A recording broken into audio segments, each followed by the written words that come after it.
నువ్వు గాని BTech first year లో జాయిన్ అయ్యావా ఆర్ జాయిన్ అవ్వబోతున్నావా? అయితే నీ జీవితం సగం సగం అయిపోయినట్టే.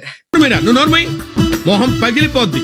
Welcome to the Rajakosh YouTube channel. ఇక్కడ మీకు కోడింగ్ రిలేటెడ్ థింగ్స్ ఆర్ మన టెక్ సంబంధించిన థింగ్స్ అన్ని ఈ ఛానల్ లో పెట్టబడతాయి. సో వెంటనే సబ్స్క్రైబ్ చేసుకోండి. నీకు ఏదో ఒక ప్యాషన్ ఉండే ఉంటది కదా, అవన్నీ కాదంగానే బీటెక్ లో వస్తావు కదా. సరే, నీ ప్యాషన్ నువ్వు ఫాలో కాదనట్లేదు, కానీ పర్టీకి ఫస్ట్ ఇయర్ నుంచే జస్ట్ ఒక 1 అవర్ 2 అవర్స్ ఎఫర్ట్ పెడితే సరిపోతారా? నువ్వు మరీ కష్టపడట్లేదు. ఫైనల్ ఇయర్కి వచ్చేసి 3-4 గంటలు కష్టపడిపోయి కన్నా ఇప్పుడు నిజే జస్ట్ ఒక 1 ఆర్ 2 అవర్స్ ఎఫర్ట్ పెట్టి నీ సిఎస్సి సంబంధించింది పెట్టు, ఆర్ నువ్వు చదివే దానికి పెట్టు. నీ ప్యాషన్ విడిగా నీకు కావాల్సింది చేసుకో. సో నేను చెప్పి ఈ ఫస్ట్ ఇయర్ రూట్ కంప్లీట్ గా ఫాలో అవ్వు. నువ్వు మహా అయితే ఒక 60 సంవత్సరాలు 70 సంవత్సరాలు బతుకుతావు. సో నీ లైఫ్ లో 4 ఇయర్స్ ఆఫ్ టైం బీటెక్ లో పెడుతున్నావు. సో దీన్ని నువ్వు ఎంత యూజ్ చేయగలుగుతావో అంత యూజ్ చేయి. అలాగే ఇది నీ వన్ ఆఫ్ ద లైఫ్ లో one of the prime time కూడా. నీ నీ లైఫ్ లో one of the most important part ఇదే. సో ఈ టైం వేస్ట్ చేయి. సో ఫస్ట్ మన బీటెక్ లో తక్షణ కర్తవ్యం ఏంటి? ముఖ్యమైనది కావాల్సింది అట్లీస్ట్ జాబ్. మనకు కావాల్సిందల్లా కావాల్సింది ఏంటి? ఫస్ట్ అట్లీస్ట్ ఒక హై పేయింగ్ జాబ్. అది I mean high paying job కానీ అట్లీస్ట్ జాబ్ కావాలి. మన మెయిన్ టాస్క్ అయితే ఇదే. మన బీటెక్ మెయిన్ టార్గెట్. దానికంటే ముందు నీకు కావాల్సిన ఏంటి తెలుసా? Enjoy your BTech life. నీ బీటెక్ లైఫ్ ని కంప్లీట్ గా ఎంజాయ్ చేయి. అర్థమైందా? దాంట్లో గొడవలు ఉండొచ్చు, ఫైట్స్ ఉండొచ్చు, ఫ్రెండ్స్, గర్ల్ ఫ్రెండ్స్, సార్స్ అని, లెక్చర్స్ అని, చాలా there will be lot happening in the coming next 4 years in your career. So దాన్ని ఎంజాయ్ చేయి. అవి అలా జరిగినందుకు ఆ ఎక్స్పీరియన్సెస్ నువ్వు గెయిన్ చేయి. And second point, this time won't come back. ఈ టైం అసలు రాదు, మళ్ళీ రాదు. నీ ఎంత కష్టపడినా రాదు, ఎన్ని అనుకున్నా రాదు. సో ఎంజాయ్ ఎవ్రీ మూమెంట్ నీ బీటెక్ లైఫ్. సో ఈ జాబ్ అనే కాకుండా అది మన నెక్స్ట్ టార్గెట్ ఏంటంటే get a girl for yourself or get a boy for yourself. Loyal ఉన్న వాళ్ళని ఆర్ లాయల్ గా ఉండే వాళ్ళని ఎవరైనా తెచ్చుకోండి. And a bunch of real friends. ఈ ఫ్రెండ్స్ అనేది చాలా important. And bunch of memories. So మీ బీటెక్ కంప్లీట్ అవ్వు, మీరు చేయాల్సిన ఏంటో తెలుసా? ఒక హై పేయింగ్ జాబ్. మీ బీటెక్ లైఫ్ ఎంజాయ్ చేయాలి. ఈ టైం మళ్ళీ తిరిగి గుర్తుపెట్టుకోండి. Get a girl for yourself and real friends and bunch of memories. So ఇవన్నీ కంప్లీట్ చేయండి, మీ లైఫ్ మీకు ఖుషి ఉంటుంది. So let's get into the main task, the first semester. So first semester లో రోజుకు 2 అవర్స్ సపోర్ట్ పెట్టండి. 2 hours అంత మించి ఎక్కువ పెట్టట్లేదు, జస్ట్ 2 అవర్స్ పెట్టండి. సో ఒక ప్రోగ్రామింగ్ లాంగ్వేజ్ పికప్ చేసుకోండి. Learn C or Python. నన్ను అడిగి 2 నేర్చుకోమని చెప్తా. సి అనేది, పైథాన్ అనేది మీకు కంప్లీట్ బేసిక్స్ చెప్పింది ప్రోగ్రామింగ్. దాని తర్వాత learn computer theories about programming language. అంటే ప్రోగ్రామింగ్ లాంగ్వేజ్ థియరీస్ చదవండి, కంప్యూటర్ గురించి నేర్చుకోండి. లైక్ కంప్యూటర్ లో ఏమన్నా మైక్రోసాఫ్ట్ ఎక్సెల్ లేకపోతే ప్రోగ్రామింగ్ కమాండ్స్, విండోస్ కమాండ్స్, మీకు మ్యాక్ పడితే మ్యాక్ కమాండ్స్, ఇలాంటివి నేర్చుకోండి. కాన్ఫిడెన్స్ తెచ్చుకోండి. కాన్ఫిడెన్స్ తెచ్చుకుని మంచిగా చుట్టూ ఉన్న ఫ్రెండ్స్ అవాయిడ్ చేసుకోండి. బాగా కోడింగ్ ఇంట్రెస్ట్ ఉన్న వాళ్ళని ఫ్రెండ్స్ చేసుకోవడానికి ట్రై చేయండి. మంచి కాన్ఫిడెన్స్ తెచ్చుకో సరిపోతుంది. సో ఇదంతా చేయాల్సిన ఫస్ట్ సెమ్ లో. సెకండ్ సెమ్ వచ్చేసరికి ద మెయిన్ పార్ట్ అన్నమాట, డిఎస్ఏ. సో నువ్వు ఫస్ట్ ఇయర్ లో నేర్చుకున్న సి ఆర్ పైథాన్ ఆర్ నువ్వు 2 నేర్చుకుంటే ఏది నేర్చుకుంటే దాంతో డిఎస్ఏ చేయడం స్టార్ట్ చేయి. అర్థమైందా? డిఎస్ఏ నువ్వు బేసిక్ టు ఇంటర్మీడియట్ నువ్వు సెకండ్ సెమ్ లోనే చేయాలి. మరి సెకండ్ సెమ్ లో మ్యాక్సిమం ఎవడో చేయడరా, కానీ నువ్వు చెయ్యి. ఇది నీకు ఎందుకు హెల్ప్ అవుతుందో నీ ఫైనల్ ఇయర్ లో నువ్వే అంటావు. చాలా హెల్ప్ అవుతుంది చెప్తా. అందరూ థర్డ్ ఇయర్ లో ఫైనల్ ఇయర్ లో నానా కష్టాలు పడతారు. నువ్వు సెకండ్ సెమ్ లో కానీ చేసి ఇంటర్మీడియట్ లెవెల్కి వెళ్ళగలిగితే చెప్తున్నాను. మీ కాలేజ్ లో ఫైనల్ ఇయర్ స్టూడెంట్స్ ఉంటారు కదా, నువ్వు ఫస్ట్ ఇయర్ జాయిన్ అయిన తర్వాత వాళ్ళ దగ్గరికి వెళ్ళి అడిగితే వాళ్ళ ఆన్సర్స్ ఇలాంటి క్వశ్చన్స్ నువ్వు చెప్తావు. ఈ సెకండ్ సెమ్ లో ఈ డిఎస్ఏ బేసిక్ టు ఇంటర్మీడియట్ దాకా నువ్వు వెళ్తే. అర్థమైందా? మరి వాళ్ళకైనా లెవెల్ ఏంటి బ్రో అంటే వాళ్ళు చేయలేదు, నువ్వు చేసావు అంతే. అర్థమైందా? సో జస్ట్ సెకండ్ సెమ్ లోనే స్టార్ట్ చేయి. ఫస్ట్ సెమ్ లో నీట్గా సి పైథాన్ నేర్చుకో, మంచిగా ఫ్రెండ్స్ ఎంజాయ్ చేయాలి, నేర్చుకో. సెకండ్ సెమ్ లో డిఎస్ఏ బేసిక్ టు ఇంటర్మీడియట్ చేసి సరిపోతుంది. Old second sem just focus on this. మొత్తం పీక్ కాన్ఫిడెన్స్ తెచ్చు. మొత్తం నీకు డిఎస్సీ మీద పీక్ కాన్ఫిడెన్స్ వచ్చేదన్నమాట. సో లీడ్ కోడ్ చేసిన ప్రతిదీ కూడా నువ్వు ఎలా అంటే కాన్సెప్ట్ చూడు. లైక్ స్ట్రైవర్స్ ఉంది, ఇంకా యూట్యూబ్ ఛానల్స్ ఉన్నాయి.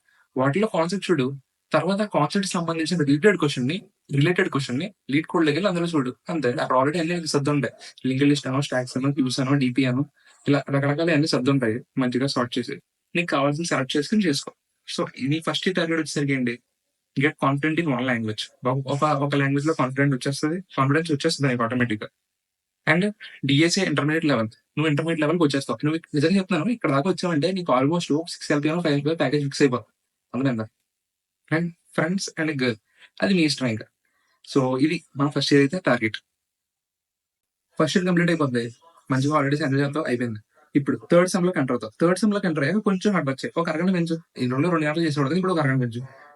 పైథాన్ కానీ జావా కానీ నువ్వు ఇంకా ఏదో ఒకటి ఫిక్స్ అయిపో. సి అనేది మీకు మెయిన్ గా పనిచేది అనమాట. మీకు Python or Java OOPs concepts ఉన్నటువంటి ఒక ప్రోగ్రామింగ్ లాంగ్వేజ్ కావాలి. సో పైథాన్ ఆర్ జావా చేసుకోండి. నేనైతే జావాలో చేశాను. Java is bit of compare to Python. But దేని అడ్వాంటేజెస్ అనుకున్నాయి. మీరు ఏ చేయాలనుకుంటే నేను నా టార్గెట్ ఏ బ్రో అంటే మాత్రం go with Python. So and do more DSA with about certain language. అర్థమైందా? మీరు పైన ఏ లాంగ్వేజ్ సెలెక్ట్ చేసుకున్నారో దాని మీద ఎక్కువ ఫోకస్ చేయండి. సో మీరు జావా సెలెక్ట్ చేసుకుంటే జావా, పైథాన్ చేసుకుంటారు. చేసుకుని ఆ లాంగ్వేజ్ యూజ్ చేసే డిఎస్ఏ చేయండి మొత్తం. ఏది సెలెక్ట్ చేసుకుంటే focus on core CSC subjects according to your college levels. మీరు సెకండ్ ఇయర్ లో ఎంటర్ అయిన తర్వాత మీకు కోర్ సిఎస్సి సబ్జెక్ట్స్ వస్తాయన్నమాట. ఆపరేటింగ్ సిస్టమ్స్ కానివ్వండి, కంప్యూటర్ ఆర్గనైజేషన్ కానివ్వండి, ఆర్కిటెక్చర్ కానివ్వండి, నెట్వర్క్స్ కానివ్వండి, ఇలాంటివన్నీ వస్తాయి. అవన్నీ జస్ట్ థియరీస్ అవి గుర్తుపెట్టుకోవడానికి ట్రై చేయండి. ఇవి మీకు ఇంటర్వ్యూలో చాలా హెల్ప్ అవుతాయి. అండ్ లీడ్ కోడ్ ప్రాబ్లమ్ మాత్రం అవ్వద్దు. అక్కడ ఇంటర్మీడియట్ లెవెల్కి వెళ్ళాలి కదా, ఇప్పుడు అడ్వాన్స్ లెవెల్కి వెళ్ళాలి high packages. So third sem మొత్తం అవి చేయండి. అండ్ ఫోర్త్ సెమ్ వచ్చేసరికి రోజు 3 అవర్స్ పర్ డే పెట్టుకోండి. సో ఇక్కడ నేను వెబ్ డెవలప్మెంట్ అని ఎందుకు మెన్షన్ చేశానంటే, మీరు కనుక ఏఎంఎల్ స్టూడెంట్స్ అయ్యండి, నేను ఏఎస్ ని బిల్డ్ చేయను, నేను నాకు నిజంగా అంత బ్రెయిన్ ఉంది, నేను టాపర్ని, I want to do something interesting, నేను ఎవరు క్రియేట్ చేయాలనుకున్నాను, రియల్ ఇంజనీరింగ్ చేయాలనుకుంటాను అనుకునే వాళ్ళైతే కనుక ఇక్కడ వెబ్ డెవలప్మెంట్ అని ఉన్న ప్రతి చోట కూడా మీరు ఏ పార్ట్స్ పెట్టండి. లైక్ ఏకి సంబంధించిన రిలేటెడ్ టాపిక్స్ ఏంటో చూడండి.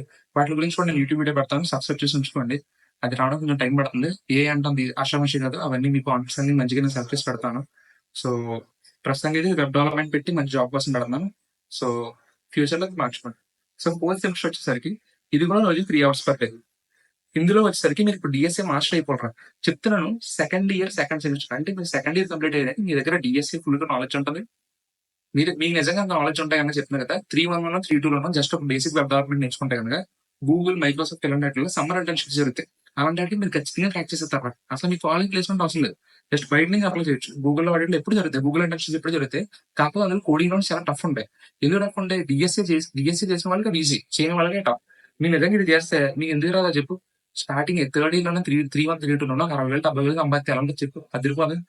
సో సో ఫోర్త్ ఇయర్ అయ్యేసరికి, ఐ మీన్ ఫోర్త్ సెమిస్టర్ అంటే సెకండ్ ఇయర్ సెకండ్ సెమిస్టర్ అయ్యేసరికి డిఎస్ఏ మాస్టర్ చేసేయాలి. And what you to do is front end technologies నేర్చుకోవడం స్టార్ట్ చేయండి. మనం వెబ్ డెవలప్మెంట్ చేయాలి కదా. So HTML, CSS, JS, React JS, these are basics అనమాట. I mean basics అని కదా, నేర్చుకోవడం సరిపోతుంది. ఫ్రంట్ ఎండ్ CSS బాగా నేర్చుకుని మంచిగా మీకు చూడగానే మంచి బ్యూటిఫుల్ గా ఉండాలి. మీరు UI/UX డిజైనర్ అవ్వాలనుకున్నా, ఇలాంటి వాటికి వెళ్ళాలనుకున్నారు ఇవి జస్ట్ మీకు హెల్ప్ అవుతాయి. మీరు ఇవి కాన్ఫిడెన్స్ కూడా ఇస్తాయి అనమాట. మంచిగా వెబ్సైట్ డిజైన్ చేయండి, అక్కడ రంగులు పెట్టండి, స్టైల్స్ మార్చండి, ఇష్టం వచ్చినట్టు చేయండి, ఇష్టం వచ్చినట్టు చేయండి. మీ ఫోటోలు పెట్టుకుని ఏదైనా చిన్న వెబ్ పేజ్ క్రియేట్ చేయండి, మీ పోర్ట్ఫోలియో క్రియేట్ చేయండి. సో మీరు ఇలా ఫోర్త్ సెమిస్టర్ అయ్యేసరికి మీ దగ్గర 400 ప్రాబ్లమ్స్ మినిమం లీడ్ కోడ్ లో చేసి ఉండాలి. మీకు డిఎస్ఏ మాస్టర్ అయిపోయి ఉండాలి. అండ్ ఈ beautiful front end pages create చేయండి. సో సెకండ్ ఇయర్ అయితే ఇది. సో మీరు లింక్డ్ ఇన్ క్రియేట్ చేసుకుని ఇప్పుడు దాకా చేసినవన్నీ గిట్హబ్ లో పుష్ చేయడమో, లింక్డ్ ఇన్ లో పోస్ట్ చేయడమో చేస్తానండి. సో సెకండ్ ఇయర్ అయ్యేసరికి మీరు ఆల్మోస్ట్ చెప్తున్నాం కదా, కొన్ని లక్షల స్టూడెంట్స్ కన్నా 1000 హెడ్ ఉంటారు ఇలా చేస్తే. సో ఇప్పుడు వచ్చేసరికి థర్డ్ ఇయర్కి వచ్చేస్తావు, నువ్వు సెకండ్ ఇయర్ కంప్లీట్ అయిపోద్ది. సో ఫిఫ్త్ సెమ్ లోకి ఎంటర్ అవుతావు. ఫిఫ్త్ సెమ్ లోకి ఎంటర్ అయిన తర్వాత నువ్వు కంప్లీట్ వెబ్ డెవలప్మెంట్ చేయాలి కదా మరి, మనం ఉన్నదే కదా. సో కంప్లీట్ వెబ్ డెవలప్మెంట్ కి maroon full stock, Java full stock, math full stock, ఇలా రకరకాల ఫుల్ స్టాక్స్ ఉంటాయి. ఏదో ఒకటి సెలెక్ట్ చేసుకుని అందులో కాన్సన్ట్రేట్ చేయి. మంచిగా బ్యాక్ ఎండ్ నేర్చుకో, డేటాబేసెస్ నేర్చుకో, అవేంటో నేర్చుకుని జస్ట్ వాటి మీద కాన్సన్ట్రేట్ చేసి చిన్న చిన్న ప్రాజెక్ట్స్ బిల్డ్ చేయి. లైక్ ఒక నోట్ ప్యాడ్ లాంటిదో, లేదా ఒక మోడ్ ఇన్స్టాగ్రామ్ యాప్, లేదా ఒక మోడ్ యూట్యూబ్ యాప్, ఇలాంటివి రకరకాలు చెయ్యి. ఏదో జస్ట్ నీ హ్యాండ్స్ ఆన్ ఎక్స్పీరియన్స్ కోసం ఇలాంటివి చేస్తా ఉన్నాను. సో డిఎస్ఏ మాత్రం అనుకో, ఈ టైంలో డిఎస్ఏ అసలు ఆపకూడదు. సో డిఎస్ఏ అసలు ఆపద్దు. అండ్ ఈ టైంలో మీకు OS, CO, CN, CSC, I mean sorry CSC core subjects, operating systems, computer networks, computer organisation, ఇలాంటి సబ్జెక్ట్స్ అన్ని ఉంటాయి. సో ఇవన్నీ జస్ట్ అలా పైపైన చూడండి, మీకు సెమిస్టర్లు ఉంటాయి, ఇవన్నీ చదవండి. 6th సెమ్ వచ్చేసరికి మీకు ఆల్రెడీ వెబ్ డెవలప్మెంట్ వచ్చేసి ఉంటుంది, డిఎస్సీలో మాస్టర్ చేస్తారు కాబట్టి మీకు లాజికల్ థింకింగ్ బాగుంటుంది. సో మీరు చేయాల్సిన ఏంటంటే హ్యాకథాన్స్ ఇవ్వండి. జరుగుతూ ఉంటాయి కదా హ్యాకథాన్స్ కి, వెళ్ళండి, సరదాగా పార్టిసిపేట్ చేయండి తప్ప మీకు లాస్ట్ వచ్చినా పర్లేదు. మీరు జస్ట్ పార్టిసిపేట్ చేశారు అని అది సరిపోద్ది ఇంటర్వ్యూ. సో అది చేయండి. Build projects and grind DSA నా పద్ధతి చేస్తుండండి. యాప్టిట్యూడ్ నేర్చుకోండి. ఇది బిగ్ షీట్ అనమాట ఇంజనీరింగ్ లో. మీరు చిన్న చిన్న కంపెనీలు, సర్వీస్ బేస్డ్ కంపెనీకి వెళ్తే మిమ్మల్ని ఖచ్చితంగా అడుగుతారు. సో ఇది ఒకటి నేర్చుకోండి. సో ఇలా మన థర్డ్ టార్గెట్ వచ్చేసరికి మీరు రెజ్యూమ్ ని ప్రాపర్ గా టైలర్ చేసుకోవాలి. సో మీ దగ్గర మంచి డిఎస్సీ ఉంటుంది, బోటల్ లీడ్ కోడ్ ప్రాబ్లమ్స్ చేస్తారు, హ్యాకథాన్స్ ఇస్తారు, వెబ్ డెవలప్మెంట్ చేసి ఉంచుకుంటారు. సో నిజంగా నేను చెప్పినట్టు చేయండి, మీకు థర్డ్ రన్నింగ్ ఈ పాటికి జాబ్ వచ్చేది. మీకు ఈ పాటి మీకే కాన్ఫిడెన్స్ వచ్చి మీకు ఈ పాటి ఖచ్చితంగా ఏదో ఆఫర్ వచ్చేసే ఉంటుంది. సో ఇలా చేస్తే అర్థమైందా? మరీ అతి కష్టపడిపోవాల్సిన పని లేదు. సో ఇంకా ఫైనల్ ఇయర్కి వచ్చేసరికి ఏం చేస్తావు? ఏం ఉండదు. అందరూ టెన్షన్ పడుతూ ఉంటారు ప్లేస్మెంట్స్ అని, నువ్వు మాత్రం చిల్ అవుతా ఉంటావు. నిజంగా చెప్తున్నావు, ఫుల్ చిల్ అవుతావు, జస్ట్ చిల్ అవుతావు. కొత్త ట్రిక్స్ ట్రై చేయి.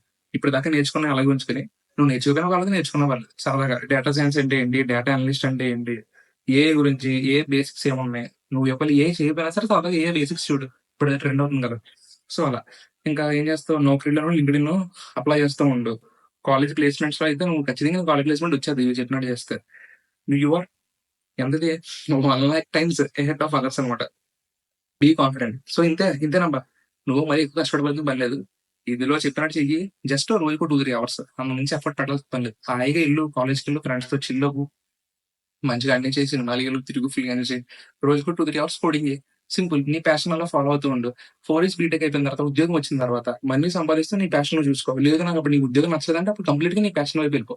అట్‌లీస్ట్ మన చేతిలో ఒక జాబ్ అనేది ఉంటది కదా! 4 ఇయర్స్ అయ్యేసరికి. సో, ఇది మనం చేయాలనుకుంది. సో, నచ్చితే అన్నీ ఫాలో అవ్వు. The Raja Krishna YouTube channel and Instagram handle కింద డిస్క్రిప్షన్‌లో ఉంటుంది. మీకు అలాగే పీడీఎఫ్ లింక్స్ అవి కూడా ఉంటాయి. So, yeah! That's it. ఇది మన ఫస్ట్ ఇయర్ చదివే engineering students road map. Second ఇయర్‌కి, థర్డ్ ఇయర్స్ కూడా రాబోతుంది. ఫైనల్ ఇయర్స్‌కి ఆల్రెడీ వచ్చేసింది. కావాలితే ఎళ్లి చూడండి. And please subscribe and support.